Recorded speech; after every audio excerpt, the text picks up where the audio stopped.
Alright, let's just get started. So we're going to start with the Lazy Daisy stitch. I'm using all 6 strands of color 3042 for these outer petals, and I'm making my stitches with a size 5 needle. You can use whatever size needle you want, just make sure it can hold on to all 6 strands. Needle size doesn't really matter. So bring your needle up through the fabric and then poke down again, same hole you came up through, or right next to it if you want your petal to be a little like spaced out and thicker. Ooh, there's a little knot.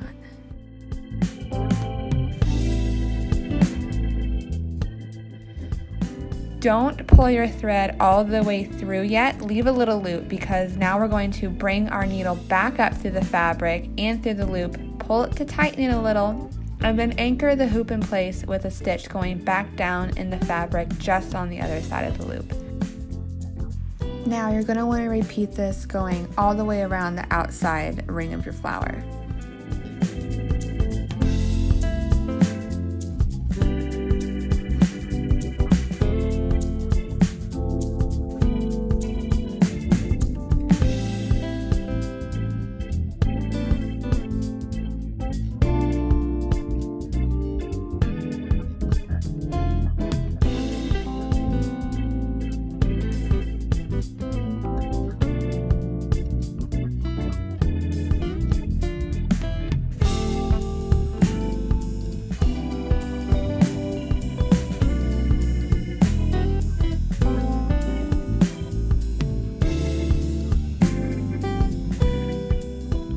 I'm taking color 3041 to do this inner ring of the flower, and we're going to do more Lazy Daisy stitches just like we did before, just in the middle now, and do that all the way around. And then once you get to the inner middle circle, your stitches are going to be a little cramped.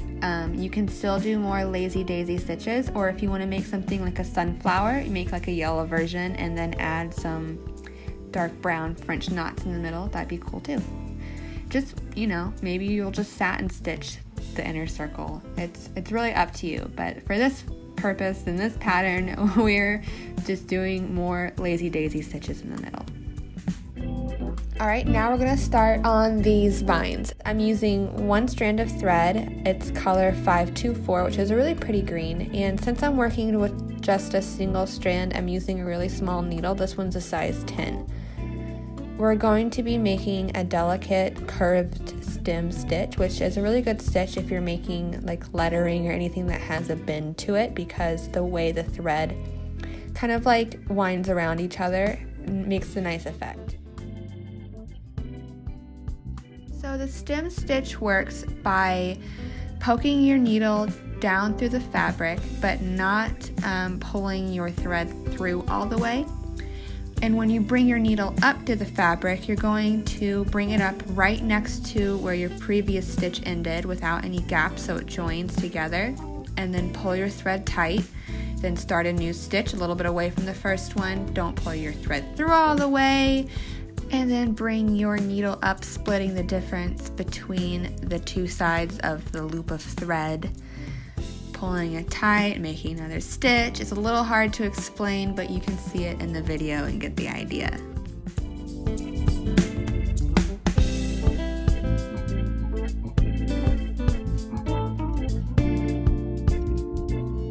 For the leaves on the vine, I used a back stitch, and I planned ahead by making a single stitch down each leaf, and that kind of helps with spacing. Starting at the outer parts of the leaf, I stitched inwards towards a point with like a back stitch, I guess. Angle your stitches so your leaf isn't the same width all the way down. You'll want to spread out your stitches at the top and then angle them inwards to make kind of like a rounded leaf shape with a point.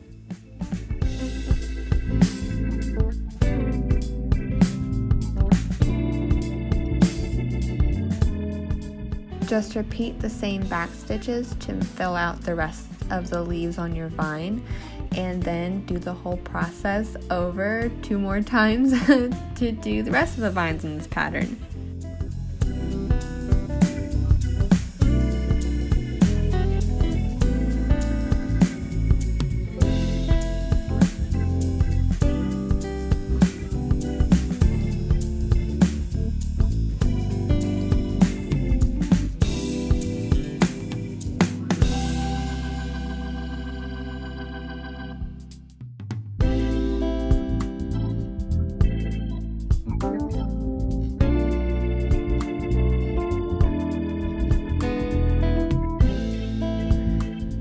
Now we're going to move on to these little branch thingies. I'm using a single strand of color 840 to make these little twigs or whatever they are. We're going to be doing a split back stitch, which is really similar to a back stitch, but you're going to take your needle and poke down into the thread of your previous stitch, like you're going to split your thread when you make your stitch, and that kind of makes a more seamless stitch.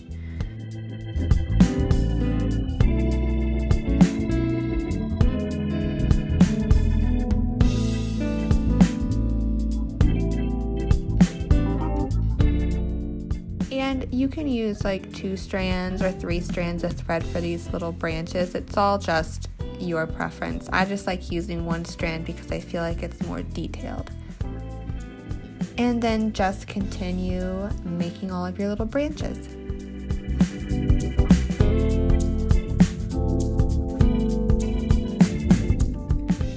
To top off each little twig of our branch, I guess, we're going to be making small French knots with 2 strands of color 3861. Don't worry too much about the French knots right now. I'm going to be showing you them more in depth in a moment, so you can always come back and add them. But basically, just come up through the fabric, loop your thread around your needle a few times, and then poke it down through the fabric just next to where you came out, and then pull your thread through, and you have a little knot.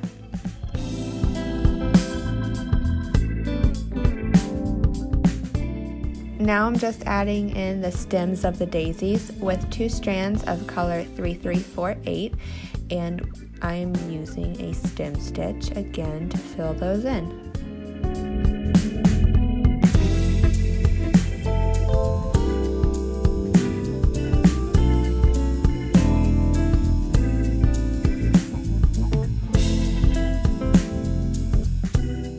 Moving on to the lavender, I used a single strand of color 3363, and I made a stem and a leaf using back stitches.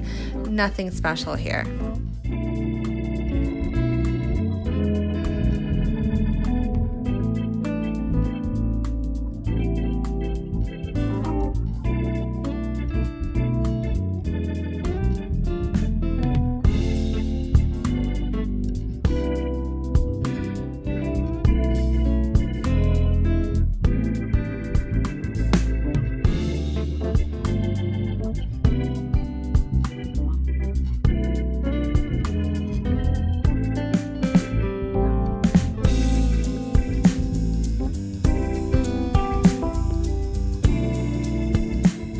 For the lavender petal bits, I'm using a purple and pink variegated thread, but if you can't find that or if you don't have one, any light purple or pink or lavender color would work, like color 153 or 211. I used 2 strands of my thread and made back stitches up the stem on either side of the stem, and then I bulked up some of them by stitching over the same area a few times.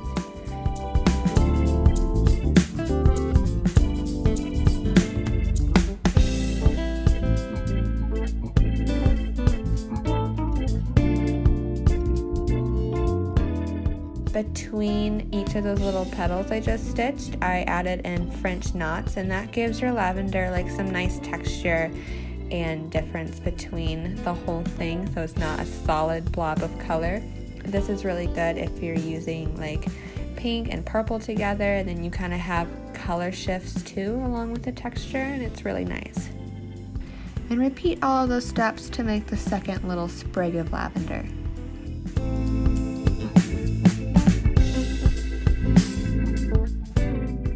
To make this other little branch guy, I'm using color 841 and a single strand of thread again, and we're going to be making a chain stitch. To start the chain stitch, you kind of make like a lazy daisy stitch like we did before, but on your second stitch, when you come up through the fabric, loop your needle under your lazy daisy stitch, and then poke down in the fabric right where you came up. And then it kind of creates like a little link, and that's the chain stitch. So just continue doing that all down the branch and the other little branches you have, and that part is done.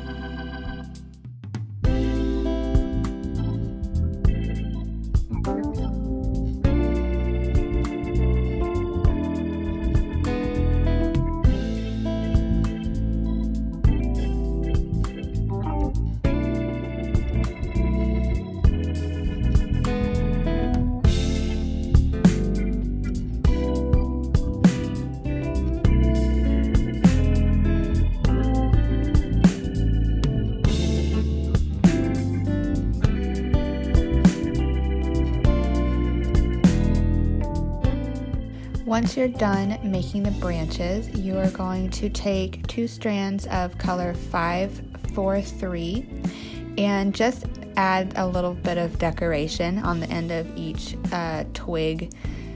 They could be flowers or French knots. I'm making these little like finger things. So just do that on the end of each branch with some back stitches. Moving on to these leaves, I'm going to be using 2 strands of the color 927, which is a really pretty bluish green color that I definitely don't use enough. I am so in love with it after using it in this pattern. I'm probably going to be using it on a bunch of future embroidery, so look out for that. Just start by making some angled back stitches as guidelines. These guidelines will help with the angle of your stitches as you fill in the rest of the shape. So just plan out where your stitches are going to go and fill it in. It's just a really simple way to make a complex leaf shape. Or I guess it's more of a simple leaf shape, but like it looks fancy.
Now we're going to work on the second set of leaves, and these leaves are a little different. I'm using 3 strands of the color 522 and I'm making angled back stitches down one side of the leaf. You can see that there's like a little guide down the center of the leaf. You can either draw that or stitch that guideline in. This just helps you know where the center of your leaf is without having to eyeball it, so you know exactly where your stitches should stop.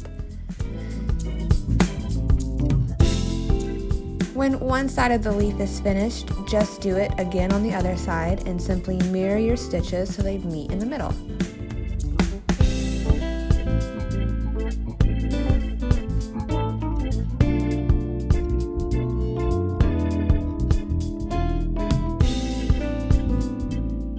And when your stitches meet in the middle, a sort of crack or seam will form, and that's what makes the middle stem thing of the leaf.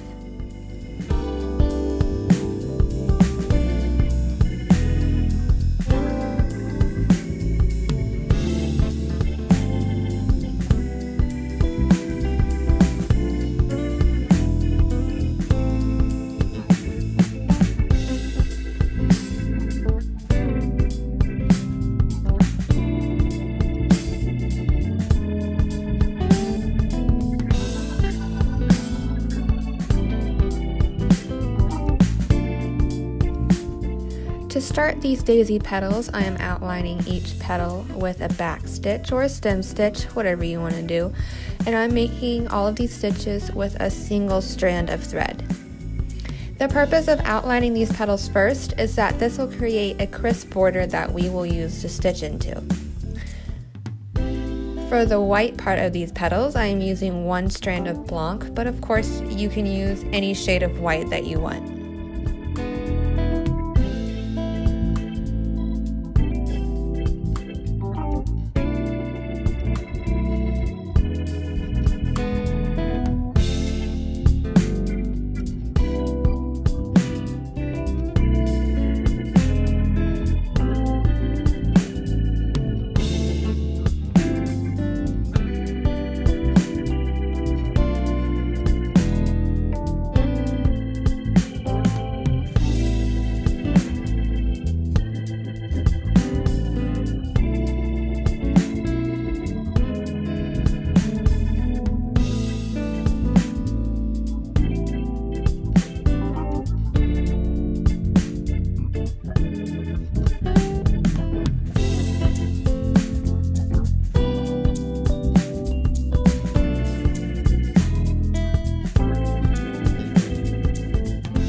Once your petals are all outlined, start filling in the petals with 2 strands of thread.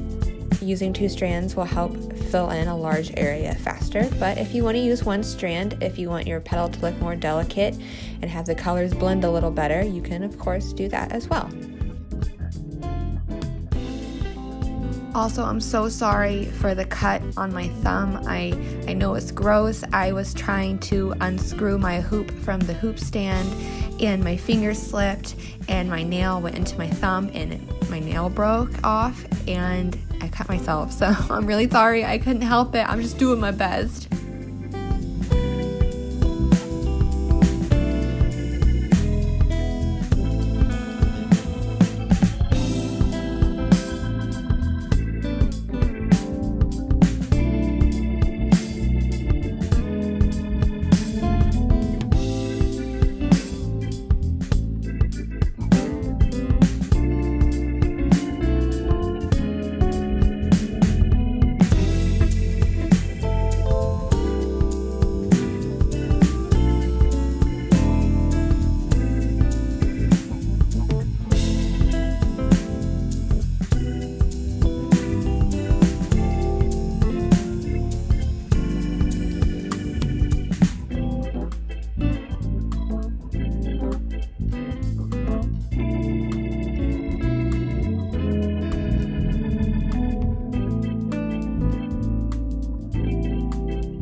Now, to add depth to the petals, we're going to take 1 strand of color 762 and start shading. It's really important to come up through the areas you've already stitched and then work your way inwards towards the center.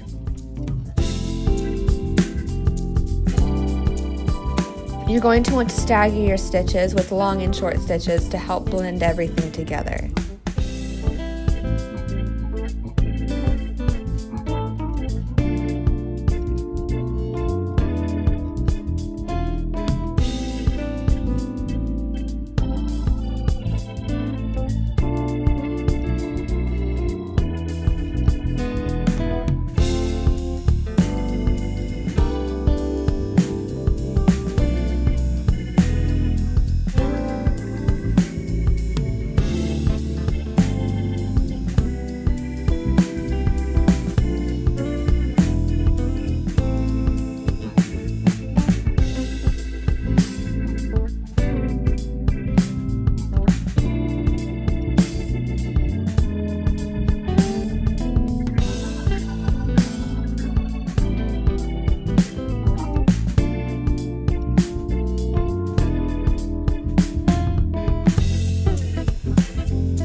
Okay, now here is a more in-depth look at French knots.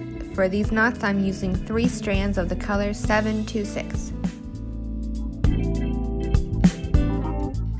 So come up to the fabric, wrap your thread around the shaft of the needle a few times, and then start to poke your needle down just next to where you came up.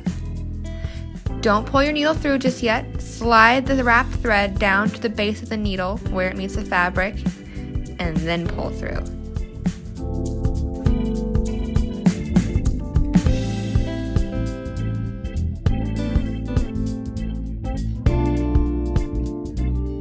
The more times you wrap your thread around the needle, the bigger your knot will be. So to give the middle of these daisies a little variety, for some of the knots I'm wrapping my thread around 2 or 3 times, and then sometimes I'll wrap it around 4 times, and then sometimes I just wrap it around once.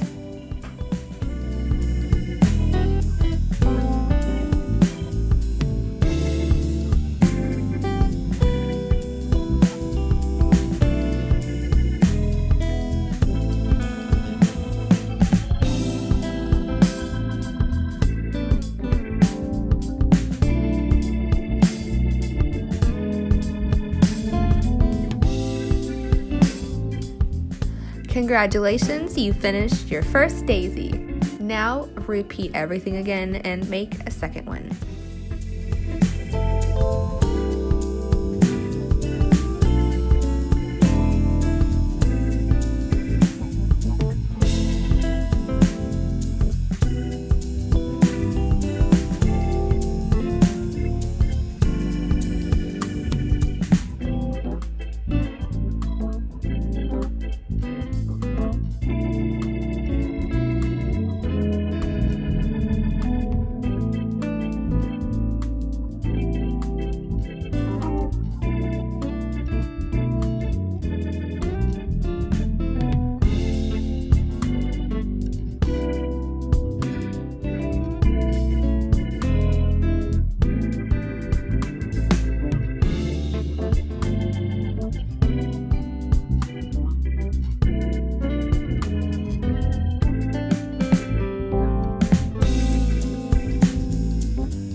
Okay, now it's time for this big boy.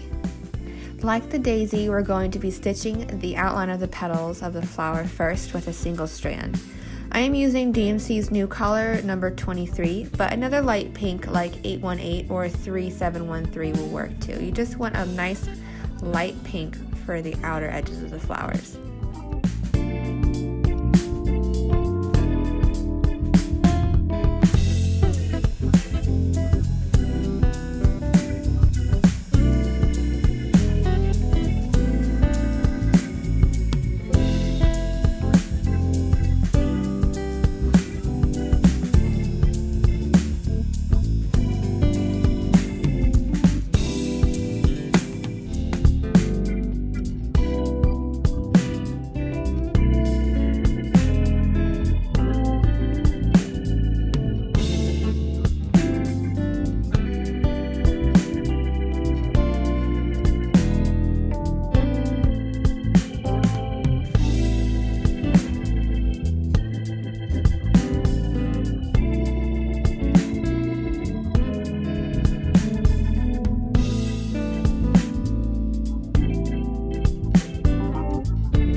After the petal is outlined, I am planning my stitches by making some little back stitches along the top third of the petal. I'm only going to be using a single strand of thread over the whole flower, but if you want a thicker or chunkier look, you can use 2 or more strands.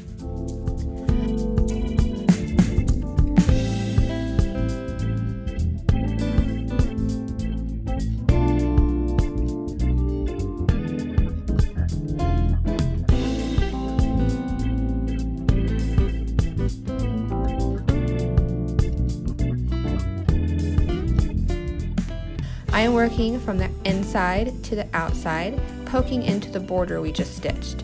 I should have done this on the daisy, but I forgot. Poking into the border will make a really crisp and neat outline.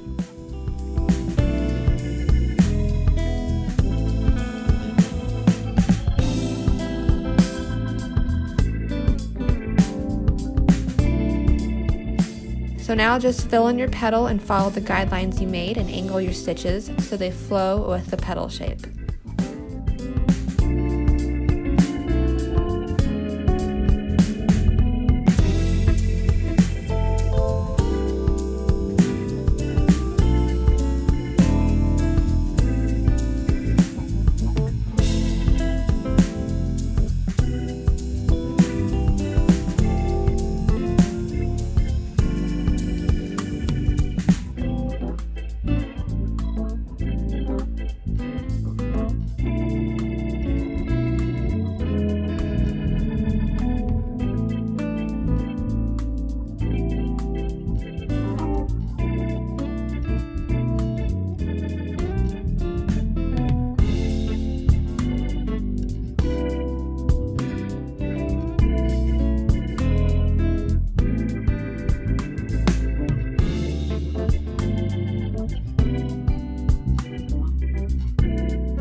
I'm coming in with the color 3689 and I am poking up through the area we just stitched.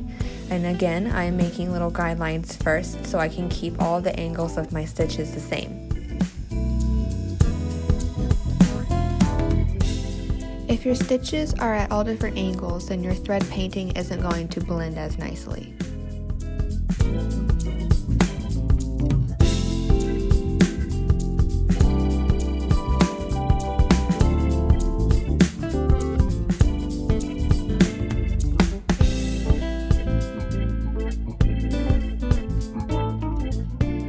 After all my guidelines are stitched in, I just continued to fill in the area. Make sure to leave a little gap unstitched at the bottom of this petal because we're going to be adding in one more darker color.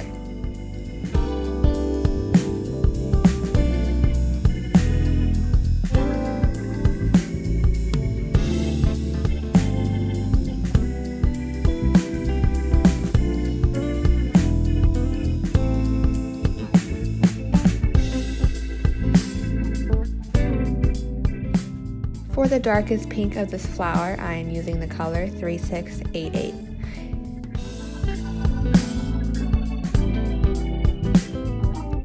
And again, I am coming up through the area I already stitched because if I poke down into it, it will create little poke holes and it won't be as smooth. And that is the key to thread painting. As much as you possibly can manage it, poke up into the area you've already stitched and down into the unstitched areas. Also, don't forget that just like when I stitched the daisy, I am making long and short stitches. Do not make all your stitches the same length. And here is a closer look at this thread painting technique. I am going to be repeating all the same steps I just did, but instead of using all 3 pinks, I'm only going to be using the 2 lighter shades.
from here, it's just a process of repeating all of those steps again.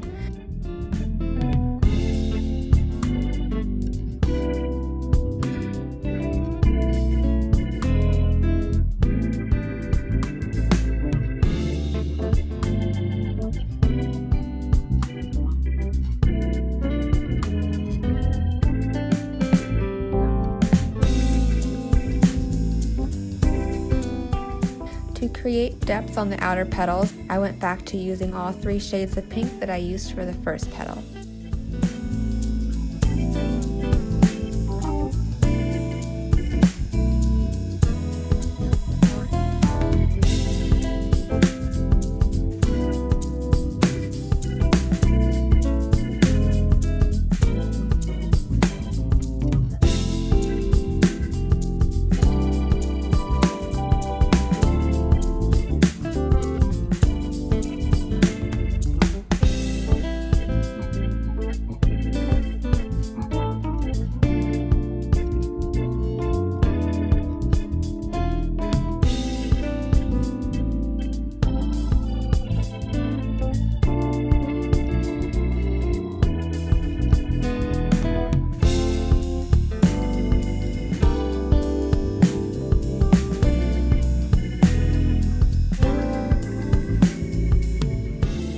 Also, I just want to add that stitching this pink flower took me 2 full hours. It was insane.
And then to finish this flower off, I'm going to fill in the center with the color 3680, and then once the center is all stitched in, I'm going to go back in with the color 3861 to add some dark stitches around the outside, and that gives it a little bit of depth. Feel free to use French knots to fill in the center instead, or you can make it yellow instead of brown, you know, it's all up to you.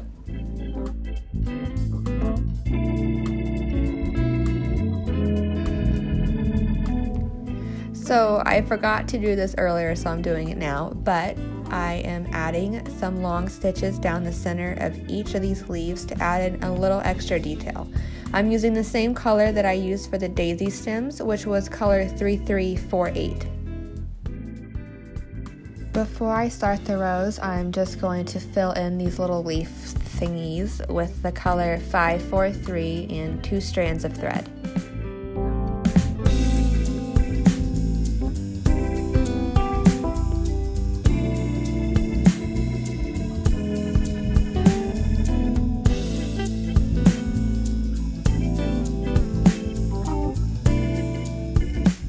Alright, we're almost done. This is the last step. You're doing great, just one more element to go.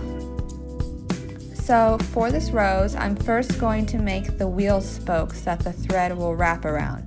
We're going to create a rose, or sometimes I've seen it called a spider web rose.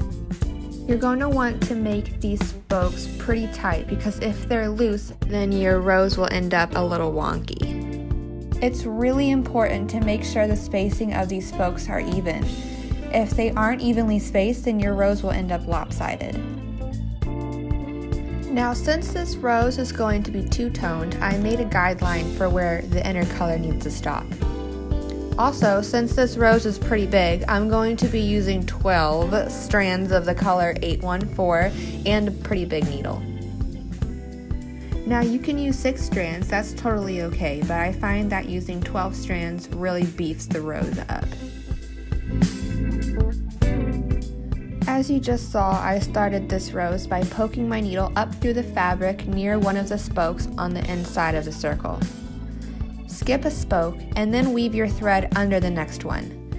When you pull your thread all the way through, skip the next spoke and then weave it under the next one. You're going to continue weaving under every other spoke around and around the whole circle until you fill in your rose halfway. You need to be a little careful with these roses because you'll want to pull your thread tight to keep it all together, but if you pull it too tight, your rose will bunch up and it won't look really neat. If you mess up, it's totally okay. It's really easy to just cut out your thread and try it over again.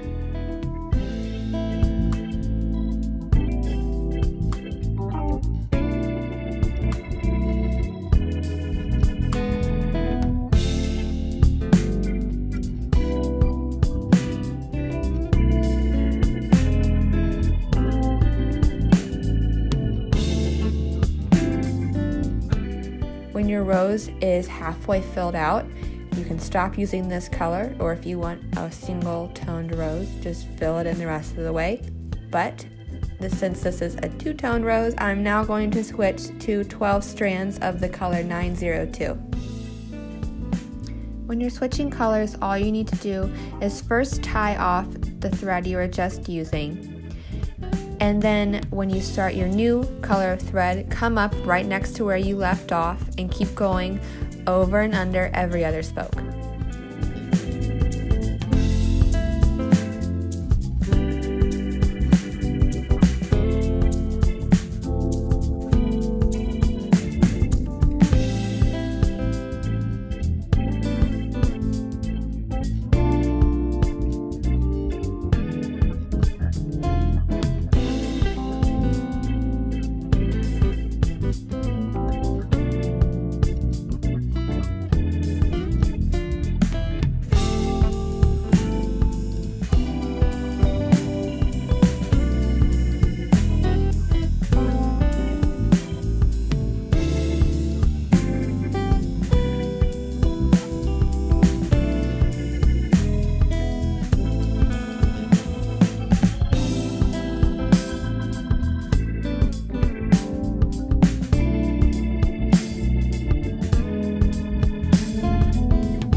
When my roses are almost full, I like to make some extra stitches around the sides to cover the spokes. That is The number one beginner mistake I see when people stitch wagon wheel roses, they leave their spokes sticking out. So make sure you have yours covered.